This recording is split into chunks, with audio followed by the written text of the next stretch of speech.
Uma campanha que nasce ruim de nascença não tem muito o que se fazer.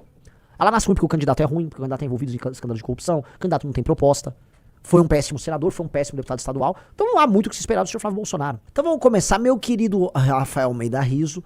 Começou o que já é comum na Colômbia e em alguns outros países, começou a perseguição ao Instituto Atlas, hein? Vamos lá. E não veio não veio do PT, não. Tá? Olha. Não veio do PT, não. Põe na tela. Cássio Nunes Marques, ministro nomeado pelo Bolsonaro, determina a suspensão de pesquisa que apontou queda de Flávio Bolsonaro.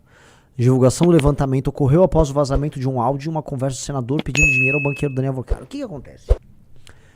A pesquisa Atlas, realmente a última que tinha saído, oficialmente aquela que me deu 7%, 6,9%, praticamente 7%, ela veio com alguns detalhes. No mês de março eu faturei cerca de 4.600 dólares, totalizando aí deu um pouquinho mais de 23 mil reais apenas com a AdSense do meu canal, postando cortes do MBL. E se você tem interesse em criar seu próprio canal de cortes, ajudar no projeto e ainda poder ganhar com isso, é só clicar no primeiro link da descrição desse vídeo, ou então ler o QR Code que tá aparecendo aqui no meio da tela que eu vou te explicar um pouco mais sobre isso. Tá? Na pesquisa, uma das perguntas que foi feita foi... eles passam o áudio do Flávio e perguntam o que acham do Flávio e tal, o que você acha que isso vai comprometer o senador. Pois bem, o Flávio, o Bolsonaro, primeiro pegou o famoso jornalista do Botox, Cláudio Dantas, ele, o Cláudio Dantas todo botocudo, ele veio falar que a pesquisa estava enviesada, que ela estava fazendo a cabeça da pessoa que era pesquisada, porque ela passava o áudio do Flávio. E aí os bolsonaristas compraram essa tese porque eles sabiam que viria uma pesquisa Atlas ruim para eles. Pois bem, vamos lá, vamos começar a responder aqui a turma do bolsonarismo e até essa ação muito mal feita e essa decisão horrível do Cássio Nunes Marques, tá? Pesquisas fazem esse tipo de sondagem aos montes. Várias pesquisas fazem avaliações de governo junto com a pesquisa presidencial. Várias, isso é normal, todas fazem. Esta da Atlas, o que ela fez?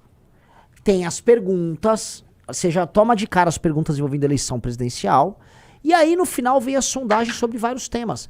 O maior, vamos colocar aqui, a maior alvo desse tipo de coisa é em geral quem é mandatário, quem é presidente da República, porque depois de fazerem a pesquisa presidencial, vem pesquisa sobre inflação, preços dos alimentos, segurança e tal. Em resumo, a resposta que o cara dá sobre o Flávio é depois da pesquisa de voto. É óbvio, não interfere. E isto é aceito no mundo inteiro. Aí os Bolsonaro responderam, né? Ai, que absurdo, não sei o que. E conseguiram uma liminar porca do Cássio Nunes. E não há o que dizer, é uma liminar porca. Porca. Pra impedir a divulgação. E difícil, porque assim, estamos falando realmente de um país que pesquisa eleitoral é um nicho de mercado fechado. As pesquisas que são minimamente sérias aqui no Brasil, infelizmente, tem que ser pesquisas que têm participação internacional. E essa é a beleza da Atlas. Como ela é um instituto internacional, a Atlas ela não vai... A tendência da Atlas, eu espero, né, mas parece ser o caso, é de não se vender para os políticos ou para uma determinada emissora. Eu já expliquei para vocês dos interesses de quase todas. A Paraná Pesquisa é bolsonarista, tem negócios com a turma do bolsonarismo. Um negócio assim, eles fizeram pesquisa pro Bolsonaro em 2022. A Quest, eu nem comento, né? Eu já mostrei para vocês. O Instituto de Pesquisa Quest tem contratos de assessoria com clubes de Minas, clubes de tênis em Minas Gerais, da turma da elite de BH, que é ligada ao Zema, com a Localiza, que é do maior doador do Zema, com a CEMIG, que é uma empresa estatal de Minas. E aí ele ficava falando bem nas reuniões de consultoria, né, o cara da Quest, sobre o Zema. Antigamente tinha a famosa CNT Census, que era um instituto de pesquisa que fazia pesquisas enviesadas pro PT. Isso, o Vox Populi, você lembra do Vox Populi, Rizzo? Lembro. Era outro que fazia pesquisas pró-PT. Sumiu? Sumiu. Nunca mais ouvi falar do Vox Populi. Então, por que eu tô falando disso? Eu já confiava na Atlas antes de eu ser pré-candidato e confio hoje. E a Atlas costuma sofrer represálias e perseguições em vários países, especialmente países de terceiro mundo. Ela teve problema agora na Colômbia, vários lugares. Os caras querem impedir divulgação de Atlas, atacar Atlas. Atlas ela já virou um hit. Quase todos os lugares tem Atlas, a Atlas passa por perseguição. Tá? Então... esse é o patético cenário à disposição. Então, veja só, o presidente do TSE determinou nesta segunda-feira a retirada do conteúdo e a suspensão da divulgação da pesquisa da Atlas. A pesquisa apostou em maio queda de 5 pontos na intenção de votos. Com isso, apenas a empresa não poderá manter os dados manter os dados em seus canais oficiais. A divulgação, levantamento, blá, blá, blá. Em resumo, né, a Atlas não pode divulgar no site oficial da Atlas a pesquisa, o que quer dizer absolutamente nada, só para ficar claro. Né, também como é uma liminar não quer dizer nada. Mas denota já uma postura de gestão de crise de desespero da pré-campanha do senhor Flávio Bolsonaro. Flávio Bolsonaro tem uma pré-campanha horrenda.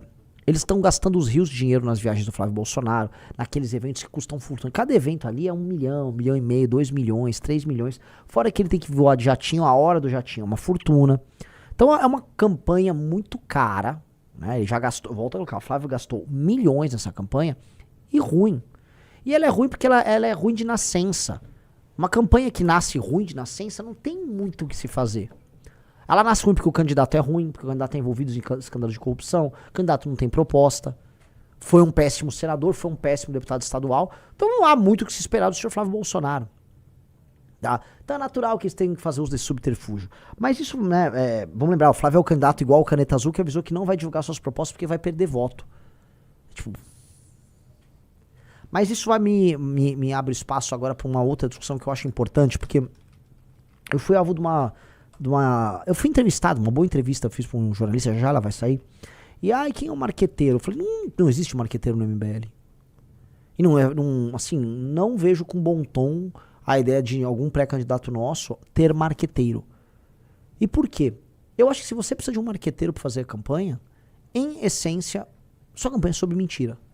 Eu conheci marqueteiros, não é que são más pessoas, boas pessoas, pessoas lidas. Em geral, os marqueteiros têm cultura, são inteligentes. Agora, se você, como pré-candidato, você precisa de um marqueteiro para te falar o que você tem a dizer, significa que você não é um candidato a nada. Significa que você não tem um projeto para o Brasil. Veja, qual é a função da minha pré-candidatura? Em última instância, ganhar a eleição, lógico. Mas eu tenho que ganhar para implementar a minha agenda. E é uma agenda de Brasil que tem livros publicados. Então minha função é divulgar uma agenda política de Brasil da melhor maneira possível, pagando o preço por coisas que o cidadão eventualmente não vai concordar. Quando você contrata um marqueteiro e o marqueteiro diz o que você tem que falar, como você tem que se vestir, deixa eu entender. Então você não é nada. Você é um produto genérico numa prateleira. Então eu tenho uma ressalva muito grande essa coisa do marqueteiro. E o Flávio fica mudando de marqueteiro como quem muda de cueca. O Lula também tava, né? Que ele manteve o Sidônio. Mas o Lula uma hora era o João Santana, antes era o Duda Mendonça. Eles ficam lá também pulando atrás de marqueteiro, como se isso fosse resolver alguma coisa. Eu conheço casos, só pra falar pra vocês, que as propostas de um candidato são montadas pelo marqueteiro. O marqueteiro faz pesquisa. Você tá rindo isso? A gente sabe que é isso. Sim. Ou então o marqueteiro ele levanta assim, ele faz aquelas pesquisas quanti, que é aquelas pesquisas que pegam a opinião geral dos brasileiros. A preocupação brasileira é segurança, é corrupção. Aí ele vai lá e cria umas propostas lá sobre segurança e educação.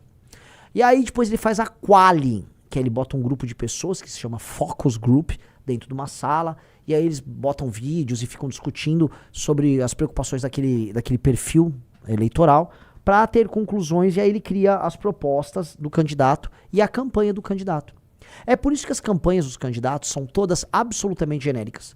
Tem coisa mais genérica, por exemplo, do que as campanhas à la Geraldo Alckmin. Olha, a Dona Maria, ela quer saúde, ela quer emprego na ponta, ela quer transporte de qualidade, ela quer segurança, tá? E olha só, ela não aguenta mais a roubalheira dos políticos. Isso é só platitude essencialmente genérica. Tá, me fala aí uma política de corte de gastos do governo que você vai ter que fazer que é impopular. Olha, nós vamos cortar aquilo que é desnecessário, igual a dona de casa faz quando ela tá com o orçamento apertado. Vai ter que no mês cortar um pouco da bolacha, tá? De uma visita às vezes no restaurante, mas tudo em prol da família ficar feliz. Esse é o discurso do marqueteiro. Eu tô fazendo tudo ao contrário. Eu acho que a nossa pré-candidatura, se ela vencer a eleição, ela vai reescrever o playbook eleitoral. E o que é reescrever o playbook eleitoral? Vamos falar a verdade o tempo todo. Eu fui hoje na Band, na Rádio Bandeirantes, e lá na Rádio Bandeirantes eu fui nessa linha. Um cara me perguntou, reforma fiscal, eu falei, Ninguém vai falar que vai precisar desindexar aposentadoria e BPC do salário mínimo, que é altamente polêmico, que vai precisar fazer outra reforma da Previdência. Ninguém quer falar pro eleitor isso. Querem mentir pro eleitor e eu vou falar. Olha como é libertador. Falei, galera. Tá dito. Sou contra esta PEC vagabunda do fim da escala 6x1, que é ilusão pro trabalhador. Oh, e daí? Falei, tá falado. Vai ter gente que não concorda, como no meu Instagram, né, que agora ele vem crescendo, então tem muita gente que não é missionário, tem gente que tá seguindo o pré-candidato Renan. Pô, Renan, discordo de você. Beleza, você discordou, mas você sabe minha opinião. Não tô mentindo pra você. Não é muito mais verdadeiro? E mais, eu acho que esses marqueteiros são meio chongos. A pessoa vai preferir um cara que fala uma opinião contrária na cara dela do que a pessoa que engane ela, porque as pessoas estão cansadas do político que apenas mente pra elas.